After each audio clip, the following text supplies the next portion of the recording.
पुण्यातल्या मॉडर्न कॉलनीतली जैन बोर्डिंगची 3 एकर जागा, जिची बाजारभावानुसार किंमत ही 2,500 कोटीच्या वरती आहे, परंतु ही जागा 230 कोटीला विशाल गोखले नावाच्या एका बिल्डरने खरेदी केली आहे। आणि यामध्ये सहकार्य जे केलं ते पुण्याचे खासदार आणि मंत्री असलेल्या मुरलीधर मोहोळ यांनी, असा आरोप राजू शेट्टी यांनी पुण्यातल्या एका सभेमध्ये केला। आणि मग काय, रवींद्र धंगेकरांनी अक्षरशः या मुद्द्यावर पुण्यामध्ये धिंगाणा घातला।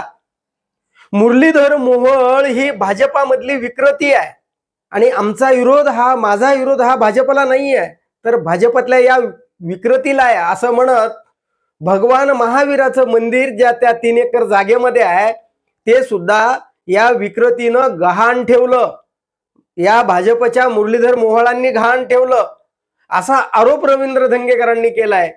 म्हणजे भाजपामध्ये अलीकडच्या काळात खरोखर अशा विकृती वाढत चालल्या आहेत का, याविषयी आपलं काय मत आहे?